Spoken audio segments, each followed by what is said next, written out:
Will the mutants of Krakoa claim another Omega mutant for their causes, or will doing so cause a war with the Fantastic Four? Well, let's hop to the pages of X-Men Fantastic Four issue number 1 and find out. So then, as we join the comic, Franklin Richards, the self-described impossible boy, has narration duty. He talks about his life being born into the Fantastic Four, no pressure, being the oldest son of the smartest man and one of the most powerful women in the world, again, no pressure, and then later on in life discovering that he was a mutant gifted with Omega-level powers that let him rewrite reality and seed universes. Again, no pressure. Now, after the Richards family came back from their latest bout of universe hopping, Franklin's powers, though, started to degrade. In fact, every time he uses them, he loses them. And wouldn't you just know it, this has become a major topic of conversation on Krakoa. Xavier has been very interested in recruiting the boy to the island, hoping that maybe their brand new amazing technology could cure what ails the boy, and perhaps better still, figure out what's causing this problem to make sure that it can't affect any other mutants. Chuck is sending a delegation to New York to try and talk to the Richards family, but his real ace in the hole is the captain of the Marauders ship, Kitty Pryde.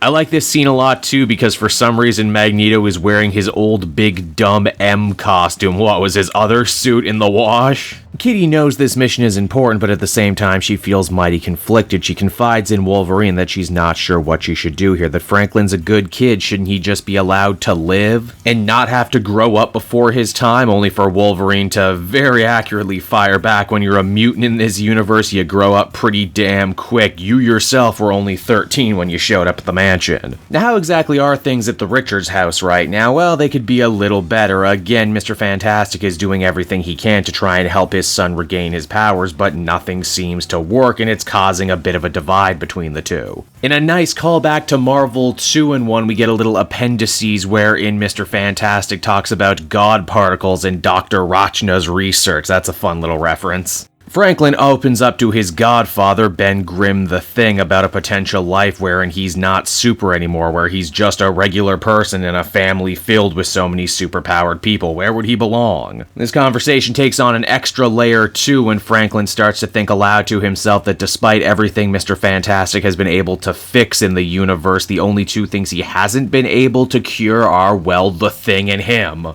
And on some level, the kid begins to think maybe the reason his dad hasn't made any progress is because he hasn't actually wanted to. All of this comes to a major head when the mutant delegation shows up on Yancey Street. Hello, Richards. We would like to take away your god-powered son to our awesome island sex nation with culty undertones. Is that okay? Naturally, Sue Storm has a lot of problems with these mutants showing up talking about birthright for her son when she was the one who gave birth to him after all. Still, the Fantastic Four are the friendly types, and the X-Men have technically done nothing wrong yet, so they all get invited in for tea. It's here Mr. Fantastic says what a lot of people are probably thinking right now in the Marvel Universe, and that is, hey, X-Men, what's with this whole running around acting like you're better than everyone? I mean, we know you're the next stage in human evolution and everything, but aren't you embracing a weird kind of segregation right now with your island? Only for Magneto with perfect comedic timing to fire back and say, yes, Richards, yes, we are better than everyone else. Thank you for noticing. I've only been saying it forever. This leads to a big old shouting and eventually shoving match between the Fantastic Four and the X-Men. It's here Kitty says that if Franklin wants to leave, they can literally walk out a wall, which is exactly what they do. Kitty says regardless of what choice Franklin makes, she's going to be there to support him through all of it. Unfortunately, walking out the way she did looks a lot like kidnapping to Johnny Storm the Human Torch, and another big fight ends up ensuing. Once again, though, Reed Richards gets in probably the line of the book saying, hey, Xavier, it's weird how you're pressing this issue right now that probably would have solved itself. My son's gonna be a man soon enough, and he probably would have wanted to take a pilgrimage to Krakoa. But the reason that you're pushing this right now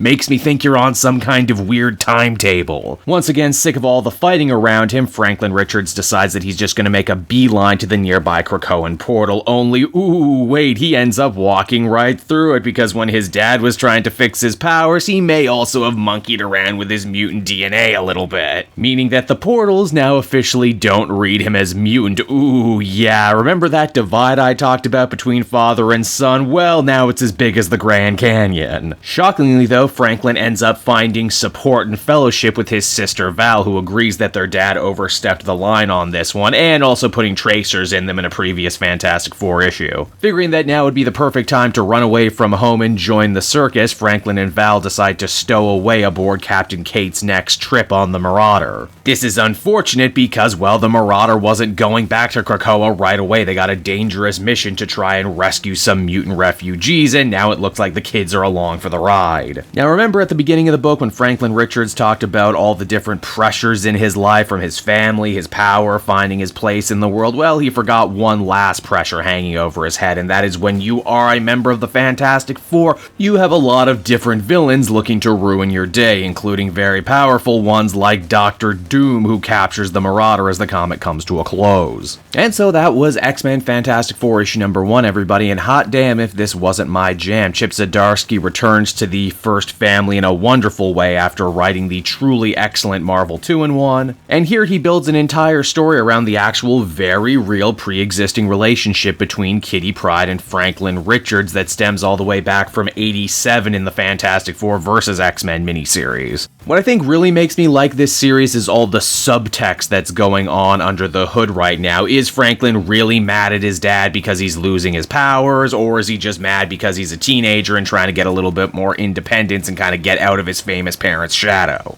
Does Xavier really want to help Franklin regain his powers, or is this all just about trying to stockpile as many Omega-level mutants as possible to make Krakoa more of a threat? Heck, even sending Kitty like he does has a bit of hilarious undertones to it. Hey, Kate, you know what? He's a teenage boy, so if that God-given sass doesn't get him on our side, be sure to use that God-given ass, would you? Overall, I'd give this one a much-deserved 9 out of 10. I'm really excited to see where this story goes from here. Hey there everyone, Cape Joel again, and I want to thank you so much for watching to the end of the video. As always, if you liked what you see, be sure to like, subscribe, comment. It really helps drive engagement and helps me out too. Also, if you are a patron, which you can become for as little as $1 a month, you will get exclusive content that no one else can ever see, and you'll get to see the Comic Multiverse podcast before anyone else too. You can check out all this and more down in the description. And until next time everyone, this has been Cape Joel, and I'll see you all next time. Cheers.